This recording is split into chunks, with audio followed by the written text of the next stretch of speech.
So guys, একটা ছোট update আছে। তো গাইস, যেমনটা কি জানা যাচ্ছে যে ভাই মিতিন মাসি আবারও ফিরতে চলেছে। তো গাইস, এই ছবির পরিচালক অরিন্দম সিল জানিয়েছেন যে ভাই মিতিন মাসিকে তারা আবারও বড় পর্দায় ফিরিয়ে আনতে চলেছে। তো গাইস, এই মুভিটার নাম হতে চলেছে এক খুনির সন্ধানে মিতিন। তো যেমনটা কি আমরা নামটা শুনে বুঝতে পারছি যে ভাই এই মুভিটা তো ভাই আরও ইন্টারেস্টিং হবে। তো তেমনটাই অরিন্দম সিং জানিয়েছেন যে ভাই এই মুভিটার গল্পটা কিন্তু আরও নেক্সট লেভেল হবে, ইন্টারেস্টিং হবে, আরও ভয়ানক হবে। তো ভাই এই মুভিতে কিন্তু অ্যাকশন ভরে ভরে থাকবে, নেক্সট লেভেল অ্যাকশন থাকবে। তো সেই কারণেই তারা মুম্বাই থেকে অ্যাকশন ডাইরেক্টরকে নিয়ে আসছে।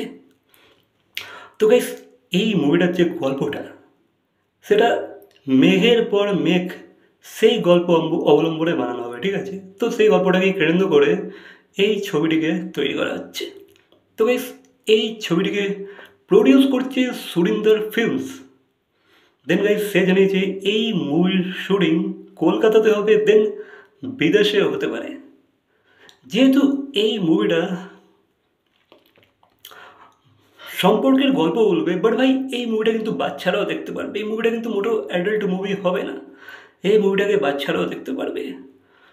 দেন গাইস, এই মুভিতে যে স্বামী স্ত্রীর ক্যারেক্টারটা সেটা কোয়েল মল্লিক আর শুভজিৎ দত্তা প্লে করতে চলেছে। টুপুর চরিত্র প্লে করবে লেখা চট্টোপাধ্যায়।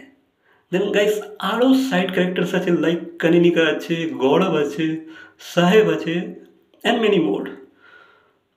দেন গাইস, অরিন্দম সিলকে যখন আস্ক করা হলো যে ভাই এত তাড়াতাড়ি মিথুন মাসকে আবার ফিরিয়ে আনার কারণটা কি, তো অরিন্দম সিল জানিয়েছেন যে ভাই এই ছবিটাকে তারা, এই মিথুন মাসি যে এই যে ছবিটা, এই ছবিটাকে তারা আরও যত্ন নিয়ে বানাতে চাইছেন।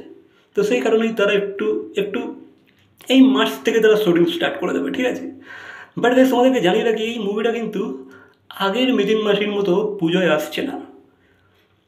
এই মুভিটা কিন্তু পুজোর পর আসতে চলেছে। তো গাইস, তোমাদের কী ধারণা বা তোমরা কি এক্সাইটেড? তোমরা কতটা এক্সাইটেড অবশ্যই জানাবে।